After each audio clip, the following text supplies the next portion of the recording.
Good morning, everybody. I'm Mark. That's Bill. And of course, that is Laura. Welcome back to Growing Boulders. What's next? You know, guys, it's hard to believe that it is already the final day of July. Time is just going faster and faster all the time. And no doubt the pandemic's probably responsible for making time seem like it's going faster. Yeah, we're so anxious for something to move forward, right? To get out of this time vortex and warp and to move forward. It's crazy. Let me start, and there's a reason for this, by asking you guys a question and be honest. Are you happy? I mean, I know we all present ourselves as happy, and you know, certainly in our social channels, we try not to complain. But are you guys really happy? You know, I'm going to say that, yes, I am, but I work on it every day. I honestly do. I have a system in the morning of prayer and meditation and visualization, and that sets the tone for a happy day for me. But it takes a lot of work. It's not something that just you wake up being happy. And, you know, I hadn't even really thought about that. I wonder how many people don't. You know, we worry about everything else, but sometimes we kind of forget about the core questions in life. Yeah, you know, it's a great conversation, and it's one we're going to have. And I'll be honest with you, I work at it too, Laura. You know, and I try to remind myself with gratitude by reminding myself what I have to be happy about. But if I'm honest, you know, I think at a very deep level, I'm a happy person, but I'm unhappy multiple times every single day. And I like you, have to work to, you know, to kind of bring the happiness to the surface. And the reason we're mentioning this, folks, is we've got a great interview coming up. It's with the happiness guru, if you will. Her name is Gretchen Rubin. She's one of the world's most respected experts on happiness and human nature. She's a best-selling author worldwide many times over. She's the host of one of the most popular podcasts in America, and we've got her coming up in just a moment to talk about, among many other things, finding happiness in the age of COVID. Let's talk about something else that we've all seen on the news. The governor of Oregon, I think just last night maybe, said that federal troops, which she calls an occupying force, the governor of Oregon calls them an occupying force in the city of Portland, says that they will begin a phased withdrawal where their presence has certainly contributed to many nights of violent clashes with local protesters. Their presence has resulted in the creation of the Wall of Moms. And I want to talk about that for just a second, because a local group of moms came together in just a matter of days with their unique protest. They're dressed in yellow, so they stand out. They link arm in arm. They form a human barricade between protesters and the police, singing lullabies and chanting, "Don't shoot your mother." So what do you guys think? What do you think about the Wall of Moms? I think they're really brave women who have decided that they need to take a stand right now. And they follow a long group of women through history who have done this in other countries. I mean, think of the Million Mom March right here back in, what was that, 1990? And then you hear about them in Argentina and Sri Lanka. And MAD, remember MAD, Mothers Against Drunk Driving? Mothers wield power. They wield power because of their respectability and just that symbolism of protection that they provide. Well, there is actually a bit of controversy, which we'll talk about in just a moment. But ultimately, there may be a wall of grandmothers as well. If Margaret Knopf has anything to say about it, listen to this. When we saw these moms forming a wall, we thought, well, our generation maybe should go down there too and make a statement for people our age, so that young people know that while it's their world and their future, we're behind them 100%. And I just have decided, oh well, if that goes on my headstone that I got sick while I was protesting, at least it's for a good cause. It's just such a terrible shame to live this long and see the kind of injustice that we're seeing right now. Raise your hand if you're a mother out here. Yeah! Well, their protest certainly went viral in a hurry. Within a matter of days, there were chapters in St. Louis and New York and Chicago and other cities. And then there was a wall of vets. There was a wall of dads. And as we mentioned, guys, there is a controversy because, you know, as Laura mentioned, there's been moms movements in the Black community, for many, many years, who got almost no attention whatsoever. And you can see from the video, this is primarily a group of white women who wanted to get involved. So are they stealing the spotlight? Are they distracting from the real message? Their bylaws, if you will, say that they're not to talk unless the organizers ask them to talk. They are only there to show their support for the cause that they are there for, and any money that they raise has to be contributed to the cause that they are there for as well. So it's a unique protest, but it is one that's generating controversy, as everything does these days. Yeah, and we can also take a look at this thing from the 30,000-foot level, Mark and Laura, too, because maybe if we look at it to where it's not really about this particular group of moms, whether we agree with them or not, what it is about is realizing the ability that all of us have to start a conversation, to bring attention to issues that are important to us, regardless of our age, or especially because of our age, to bring visibility to items that need representation. So if you look at it in that respect, there's a lot we can learn from what they're doing. And I love that grandmother you just showed, because so often the protesters are the teenagers. We count on them to be the ones to make the noise. And there's a lot of us to stand up for what we believe in. And if it isn't this cause that we're talking about, there's something you believe in enough that you need to stand up for. And I think that's laudable. I loved seeing that, Grandma. And, it really is interesting. We live in this world of, an endless news cycle, multiple channels. And it was the poet and writer Allen Ginsberg who said, whoever controls the media, the images, controls the future. And, Jim Morrison from The Doors said, whoever controls the media controls the mind. And somebody said, whoever controls the media controls the masses. And I don't think there's any question that the battle to control the media from multiple different angles is more severe and more acrimonious than it ever has been right now. So it is frustrating wanting to get involved, but also understanding that if you don't get involved in the right way, you might be criticized. All right, let's turn the topic to a remarkable woman, because Hollywood lost a legend this past week. Two-time Oscar winner Olivia De Havilland passed away at her home in Paris at the age of 104. And, she wasn't just a great actress, folks, but she was instrumental in upending the very oppressive Hollywood studio system, back in the day, back in the 40s.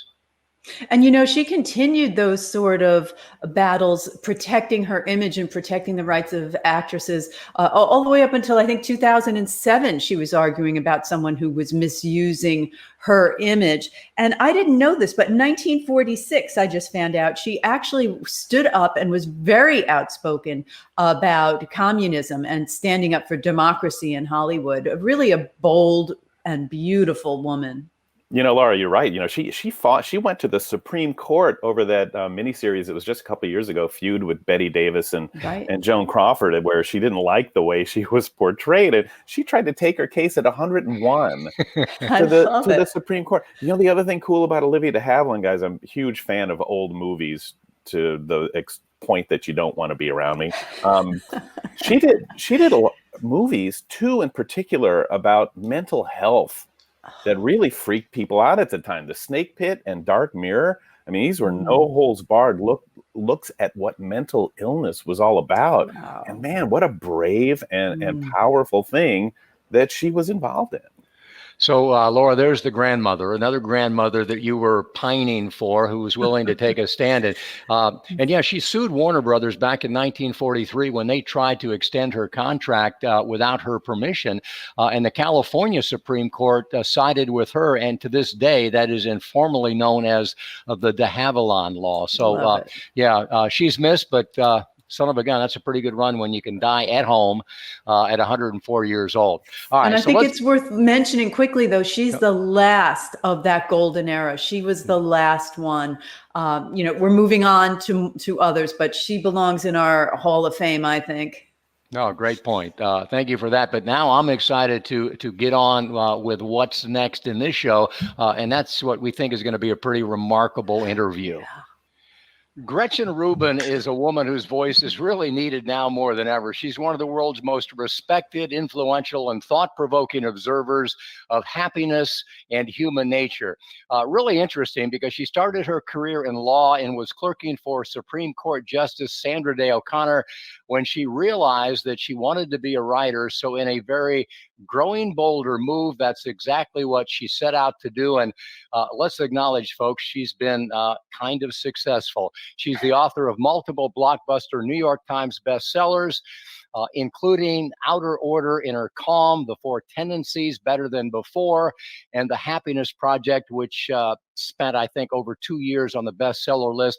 All told, she has sold 3.5 million copies worldwide in more than 30 languages. She's the host of the award-winning podcast, The Happiness Project with Gretchen Rubin, which really has been named, and rightly so, one of the top podcasts in America every year since 2015. So let's welcome her from her home in New York City, Gretchen Rubin. Gretchen, how are you today? I'm very happy to be talking to you. Thanks for having me. Well, I appreciate you using the word happy, but let's be honest. I mean, you're well known for helping all of us be happy. Are you happy? Is it more difficult some days to find that happiness place? Well, yeah, absolutely. And, I don't think sometimes people think that if you work on happiness, the aim is to be, on a 1 to 10 scale at a 10 every single day. And, that's not realistic. And I don't even think that would be a good life, because sometimes it's very appropriate to have negative emotions, and negative emotions have a lot of positive benefits for us. But having done a lot of work on happiness and human nature, I definitely have a much bigger bag of solutions that when I'm feeling blue, or I'm feeling frustrated, or I'm feeling anxious, or whatever, I have a lot of concrete ways to go about trying to address that, rather than just letting it unhappiness just kind of wash over me. So I'm basically the same, but I'm just much better at handling it than I was before I spent so much time studying it. I really think that your message, Gretchen, is more important, more powerful, more relevant, at this moment than it's ever been. And of course, we all want to be happy, so it's always important. But I think that, we're all challenged in so many ways. Business is tough. People are having struggle putting food on the table. We're worried about, the virus. Can you share a tip or two? I mean, what's, and I know that if we read your book, we're going to get all of this, but is there some way to kind of center ourselves and remind ourselves that we can still be happy even during a time like this? Yeah. So I'll give you something that works all the time and something that's specific for right now. So in general, if you said, what is the secret to a happy life? If you had to pick one thing, ancient philosophers and contemporary scientists would agree, it's relationships. We need strong relationships in order to feel happy. And with everything that's going on, you see people trying to use new tools like Zoom, or, having a book club, meet virtually, or drive by, drinks and things like that. Because people recognize that they need to reach out. And it's hard because somebody said, we don't want to be socially distanced, but we need to be physically distanced. And that's tough. So anything you can do to broaden your relationships, deepen your relationships, keep your relationships active is something that's going to make you happier. And I think we all need to look out for people who maybe aren't as networked in, maybe who might not get a million texts over the course of the day, or not be invited to a bunch of Zoom meetings, and make sure that they're kind of looked after and taken care of and brought into social relationships.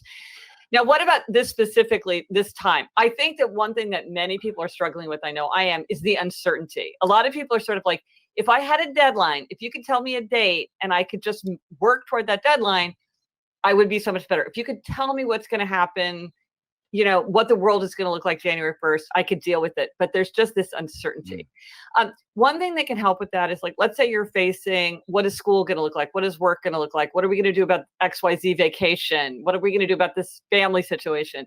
It's easy to start to ruminate and have swirling thoughts. And you're like, but this, and what about that? And what about that? And then you just get drained and overwhelmed. So make a flow chart. Write it down, because it can seem like it's kind of countless outcomes or possibilities, but really there's probably just a handful. And if you write them down, there's this model, there's this model, there's this model. And then you can say, is this one likely? This one is not very likely. It's probably these 2 or 3. Okay.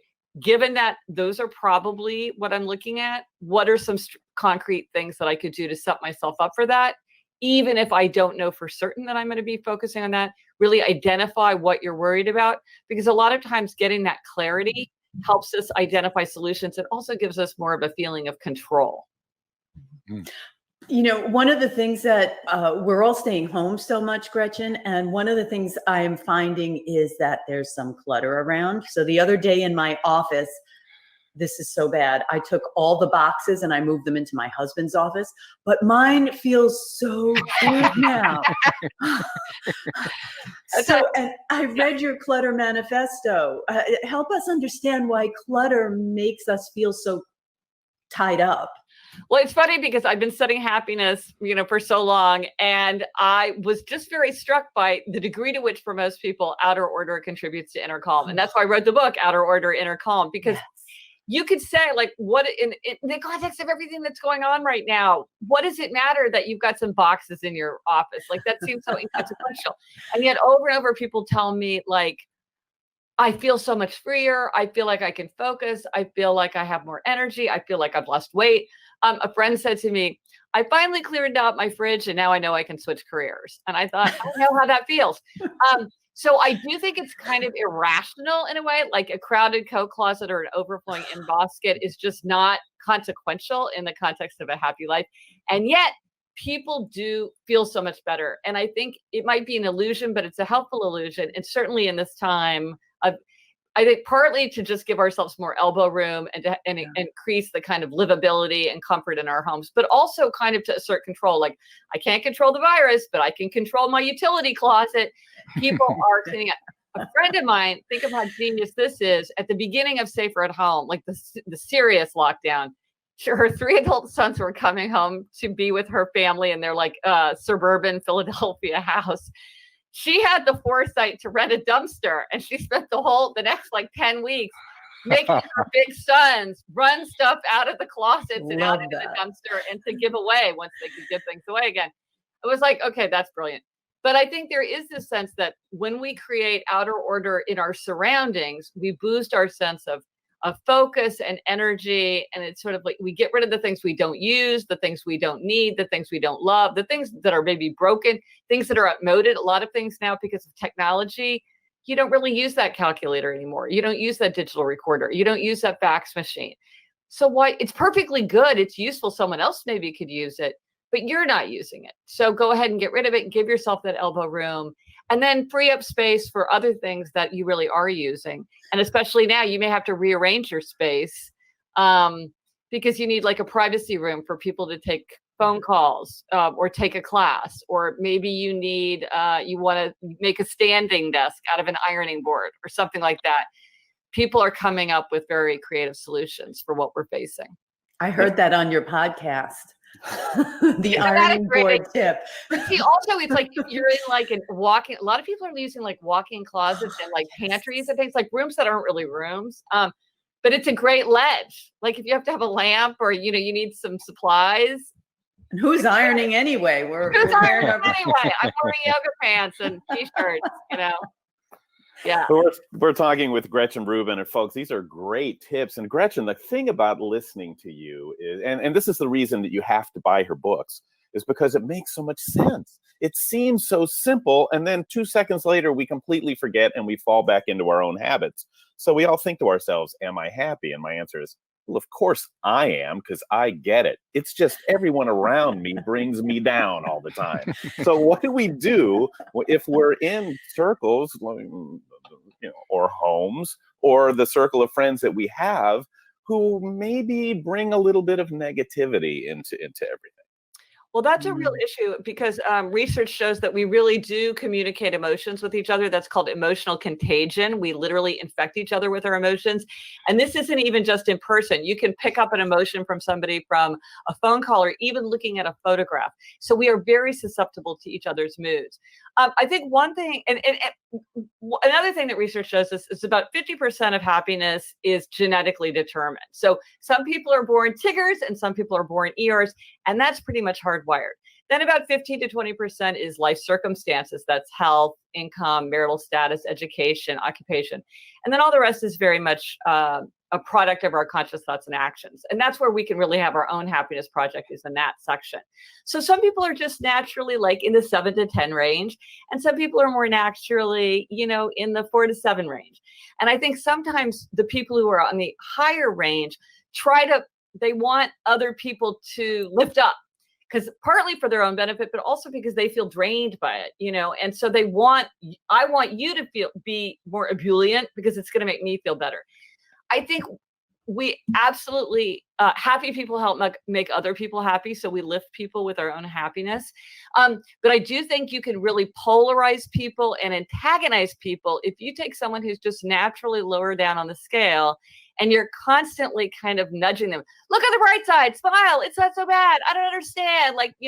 Because those folks, they're like, you're not realistic, which research shows that many people are kind of unrealistically optimistic. It's a helpful attitude, and it's actually a productive attitude, but it is kind of unrealistic. So they feel like they're right, and they don't appreciate it. And so what can happen is if one person's kind of on somebody trying to like make them happy, you see this a lot of times with parents, very upbeat parents who have more kind of less upbeat children. They don't like that, and it almost kind of makes things worse. So we want to accept people. One thing that's always good to do is to acknowledge the reality of other people's feelings. What research shows is that when you acknowledge the reality of someone's feelings, it helps them to feel heard and kind of let go of it. If you try to persuade them they don't feel what they feel, you're not depressed. This is fun. You're having fun. You never liked that anyway. Give it everything that's going on in the world. You're here to complain to me that you're not going to your gymnastics class. It's like, that doesn't make people feel better. That doesn't make people feel heard. But if you say, gosh, it is really disappointing. You were looking forward to that class. You just were thinking about it. You had your outfit all picked out for the first day, and now it's not happening. Then a person can be like, yeah, but I guess everything is getting canceled. They can get, so that's another thing, is not trying to insist that people look on the bright side or, feel gratitude or, but to acknowledge what they feel, and allow them to kind of be their natural self too. But it is hard. And I should say, like depression, I'm talking about the kind of ordinary happiness and unhappiness. True depression is a very serious condition. It needs to have every tool in the toolbox thrown at it. It needs a lot of attention, immediate attention, expert attention. I'm not talking about that. That's like a third thing. I'm talking about people who are feeling like ordinary blues, ordinary dejection, disappointment, irritation, that kind of thing. And I feel so many people are doing this whole looking back at past wrongs right now. They're looking back at so regretful over things that happened in their childhood. I have people after person writing to me on email about these things. Is that the same kind of thing where we just acknowledge and say, okay, you have a little time on your hands. You're looking in the rearview mirror. Let's look forward. Is that a good answer? Well, that's are you seeing this specifically with COVID? I haven't noticed this. Yes. How fascinating. So you feel like people kind of have the open space to ruminate? And yes. How fascinating. I have not seen that. That is so interesting. Maybe I just have the wrong friends. No, but I think that is very fascinating. Well, because one thing that's happening is people have kind of this open space. It's like everybody's schedule is so much more open. Right. So one person's learning guitar, one person's baking sourdough bread, somebody else is watching Game of Thrones, and somebody else is reminiscing about how mean their sister was to them. Exactly. That's the stuff. Oh, interesting. And you know what? I wonder if something that's contributing to that is a lot of people are like sheltering in place. I have many friends who are adult children who are with their parents, and it's easy to fall back into those old patterns and to be reminded of old wrongs and slights and irritations.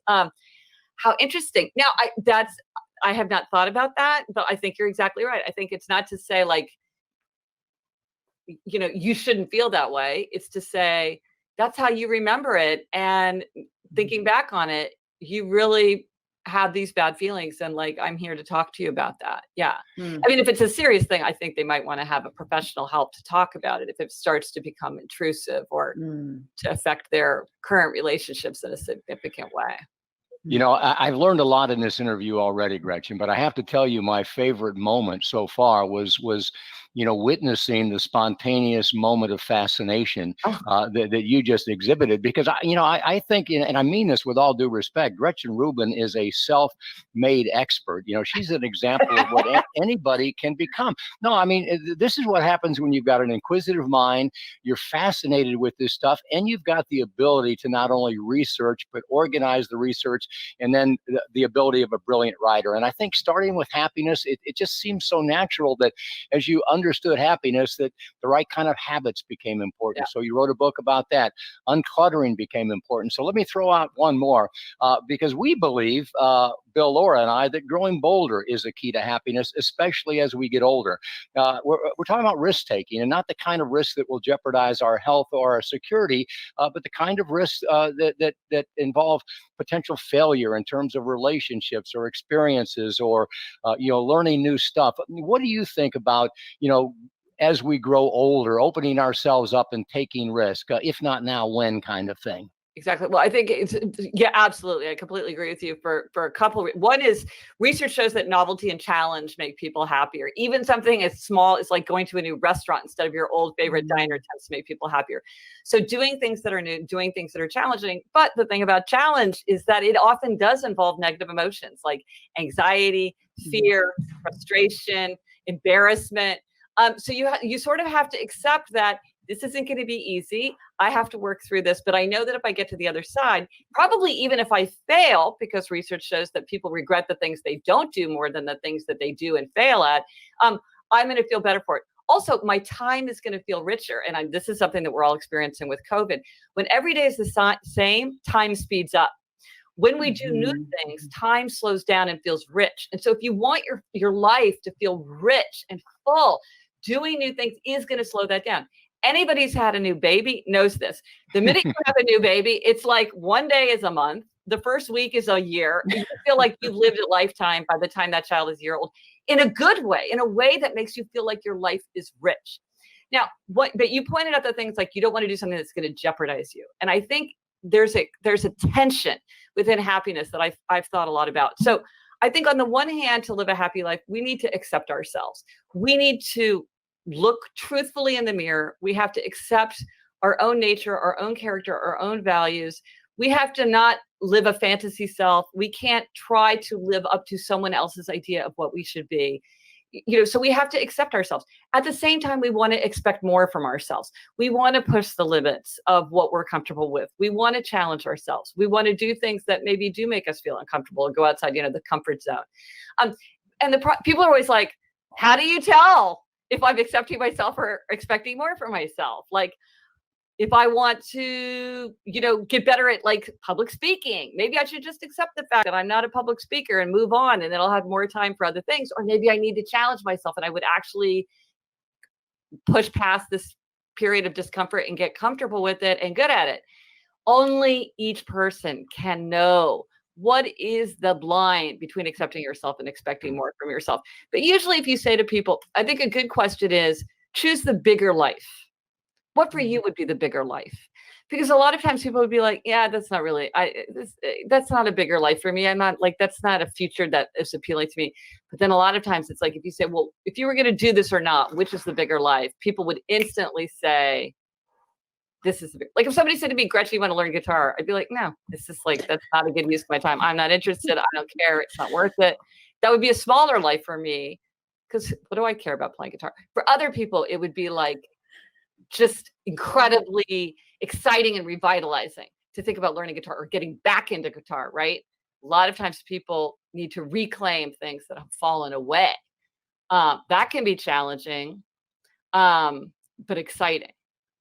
It's like having things to look forward to, right, Mark? That's kind of where you were going, and Gretchen too, is that, learning the guitar, if you don't have a reason to do it, it's another chore. But even having a to-do list, which a lot of us don't have now during the pandemic, not having that is kind of disorienting. You know, having things to look forward to, knowing that we're going to see people, knowing we have to accomplish things, whether it's a garden project or something at work.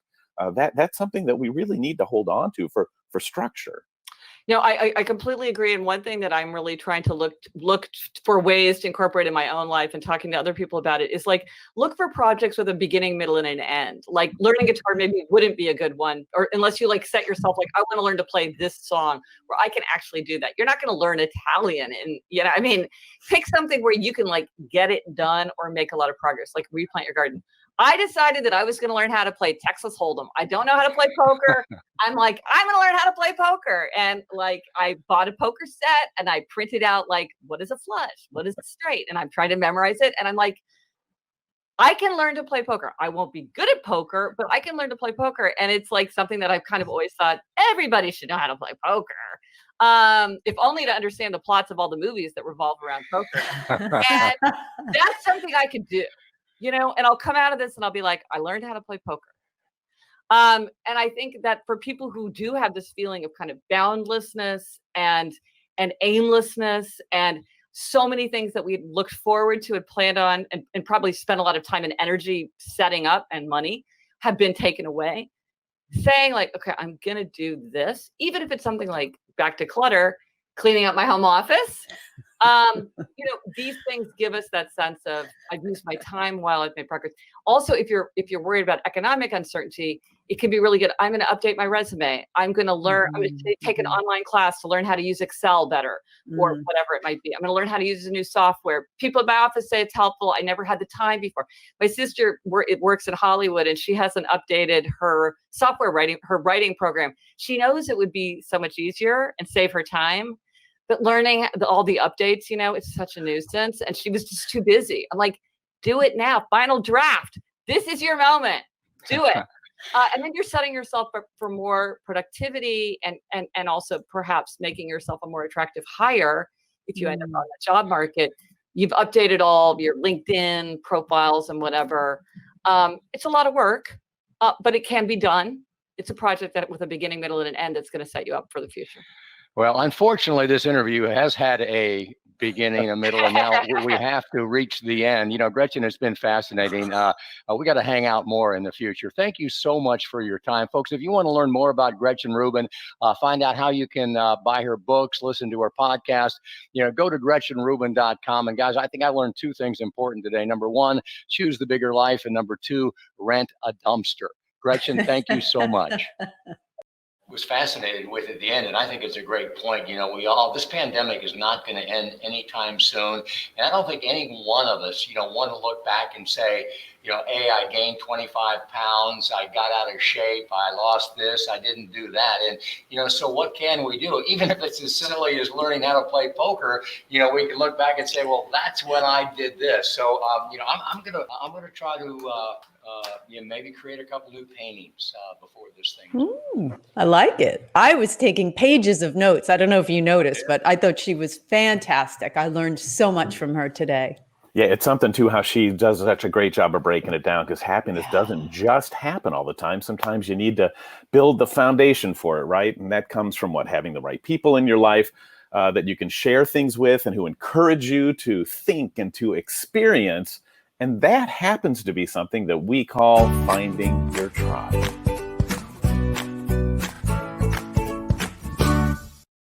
Well, as I'm sure you've experienced in your own life, it's kind of human nature to search for belonging, for people we trust, you know, to find people that'll support us and challenge us and encourage us to do the things that we really want to do, to be who we really want to be. And that's what we call finding your tribe. Holly Dates found hers on a bicycle. And Holly, thank you for joining us. We know that your story is really pretty interesting because it started with a move halfway across the country. What happened? My college sweetheart contacted me after 35 years of silence. And we started emailing and corresponding. And then one day he actually invited me to come visit him in the Villages because he had a place here in the Villages. And I fell in love with it right away. And it didn't take long for me to sell my home, retire from a long career in the dental field, and come across country. I was 57 at the time I retired, which was younger than I had planned to. But the opportunity to reconnect with somebody who was very important in my life spurred the whole thing. So when you moved clear across the country, quit your job, moved into a new environment, you must have felt like, remember back in third grade when you were the new kid and the only new kid in the class after moving to a new neighborhood. How hard was that? And how much did you struggle with finding your identity and stepping out? Well, I brought my bike down and I went to a Saturday morning bike ride, and these people were so wonderful and inviting and encouraging that I came back the next day and the next, and I decided to stay here in Florida. But it was the bike club that convinced me this is the place I wanted to live, because the people were so warm and caring and genuine and diverse. And I was like, yes, this is my place. And from there, I've built more new relationships that have expanded to golf and pickleball and other things, other activities, book clubs. But I would say my core friendship is based on the people in the bike club. Now, was that a picture of you on a tandem bike? Do you ride a tandem bike? Yes, I also ride a tandem. I have a tandem partner, and people say, "Oh, is that your husband?" And I said, "That's my second husband." Dan and his wife Jana are wonderful friends of ours. But we have learned a long time ago, sometimes tandem riding isn't the best thing for married couples, not always. And so anyways, I just have a passion for tandem riding, and so does Dan. So we do enjoy tandem riding as well as our single bikes. We all know we should be more active, but what would you say to someone to actually get them to step out and do it? I would say, what do you have to lose? That would be my comment. When I listen to somebody who is frustrated and very negative, or just feeling like there's no place for them, I might make a suggestion, and then I might look at them and say, what do you have to lose? And the worst thing is you find out you don't like it and you try something else. But 9 times out of 10, you try something and it opens other doors. Were you worried that, oh man, I'm moving into a retirement community, maybe this is the beginning of the end? It crossed my mind briefly, but the truth is, once you come down here and you get in your golf cart and you go to the square and you see people out, the exact opposite happens. You realize these people have a renewed sense of life. They have discovered that staying healthy and active is what it's all about. Holly dates living a full and active and healthy life and a whole new beginning. There are all kinds of activities and interests that you can dive into. Holly found her tribe on a bicycle built for two. Where will you find yours?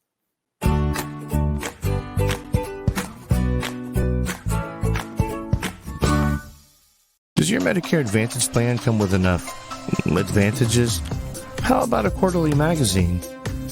To learn more about the only Medicare Advantage plan that includes everything Growing Boulder has to offer, go to growingboulder.com/Medicare.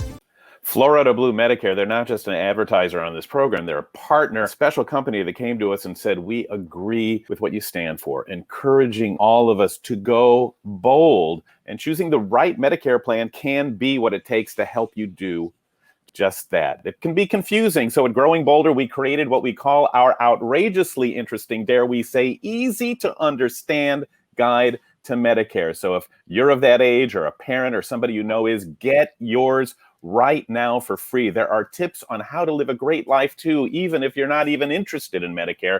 Check it out, growingboulder.com/Medicare. How about that? Thank you, Mr. Bill. Laura, what are we going to talk about next? Well, I have to tell you, back in June, or maybe it was May, Jimmy said to me, we've got to get our absentee ballots in because of COVID, we've got to make sure we're ready. Well, we sent in all the information and he got his back and I didn't. So I started thinking, oh my gosh, now we're only 3 months out. Can you believe that? We're 3 months out from the election. We're still in the middle of a pandemic. So I said, how can we all easily find a way to vote? How can we get those absentee or mail-in ballots? And I found a website, and I think we have it. There it is, usvotefoundation.org. And this is a nonpartisan public charity. They're not related to the government. It's volunteer run, and they have such an easy website to use. You can look up your state. It will give you the deadlines for filling out your forms. You'll find the forms. You'll find the answers to your questions. And it really makes it easy for us all to have our vote counted. But I'm going to tell you, I think you really need to do that now, because I have a feeling that the post office might get a little backed up if we're all voting by mail. So get those forms now and go to that website. You know, it's a great point, and thank you for making it. And folks, I hope we don't need to say this, but you know, this is not a political statement. We don't care who you vote for. You know, that's your constitutional right, and none of our business. But do exercise your right, because that's what America is about. So yes, figure out a way to vote and make sure that you do vote. So, Laura, great information. Thank you for that. Let's look at our meme and wrap this thing up, because our meme kind of wraps up, you know, everything we've talked about today. Happiness is the new rich, inner peace is the new success, health is the new wealth, kindness is the new cool, and bolder is the new older. And that's pretty much what's on my mind today, folks. You know, I was very interested and enthused to see, you know, Margaret at the top of this show, the grandmother who joined the wall of moms, you know, and I've wondered why more of us in general don't do that, because, you know, over the last few decades, we've never been afraid to stand up. We've never been afraid to speak our mind. We've spoken against injustice. We've spoken and fought for equal rights and equal pay and equal access. But today, you know, for whatever reason, our voices have mostly gone silent. And I think because of that, we seem far too willing to inhabit, if not embrace, the very demeaning stereotype that our culture has created for us. In fact, the voice of older Americans that is most magnified these days is, you know, that of the irate shopper who's throwing a tantrum because she doesn't want to wear a mask, or the man and woman that are waving guns at protesters in their neighborhood, or the guy yelling white power to a group of protesters. And, you know, these are not the behaviors or the opinions of the majority of older Americans, but it is the brush with which we allow ourselves to be painted with if we don't stand up and present something different. It is the image that we endorse with our silence. So, you know, yes, we're dealing with significant issues for which there are no easy answers. And as we've said multiple times on this program, you know, human rights should not be a political issue. The delivery of equal opportunity and justice to everybody should be something that unites us and doesn't divide us. So let me just say this. If we don't yet understand what it's like to be considered less than, because of our privileged lives, eventually we will, because ageism will make us feel the sting of indifference and the fear of neglect. It will cast us on the other side of the cultural divide, where we will be continually devalued, demeaned, and diminished. We will become the others. That's why ageism is something that impacts every one of us. So we not only need to join this fight, but more importantly, we need to lead it with love and kindness. And with experience, because we've done that over the decades. We've not only witnessed change, we have helped bring about change, and we have learned from that experience. And, you know, for better or for worse, we're not done yet, or we shouldn't be done yet. So that's what's on my mind. You know, what's on your mind? Always, we welcome respectful opinions, even if they differ greatly from ours. So please feel free to share. All right, guys. Another show. Wasn't Gretchen Rubin fun? Oh, she was terrific. Can I leave you with a giggle? Please. My niece sent me a text yesterday and said, "Did you get my thank you card?" I said, "Of course I did." She goes, "Oh, I put it in that big blue box. I didn't know if that was going to work." It's just a new way of looking at things. You know, and we could talk about this forever. We were having a conversation with one of the guys in our office the other day who asked me, someone told him that back in the day, videographers had to carry a big machine with a big 3/4 inch tape in it. And was that true? And I said, my God, that's how we started. And now today, you know, we had to have, there was no such thing as satellite TV. You couldn't do a live shot. You had to lug 100 pounds of equipment. And now today, I mean, look what we're doing right now. I mean, we can go live with video anywhere around the world with something this big. So yeah, stuff has changed. It has. Yeah, it's crazy. I'm looking right over here, Mark, and I still have the old beta tapes. There you go. Look at the size of these things. Can you imagine? And you lugged around the recorder in the field with those. You got about 20 minutes of use on each tape. Well, good for us to keep moving with technology. Bill and I got some war stories, so don't get us started, Laura, any more than you already did. Folks, thanks so much. You know, have a great weekend, and I hope you enjoy rendezvousing with us every Friday, because we certainly do with you, and we will see you next Friday right here. See you next Friday. Growing bolder, what's next?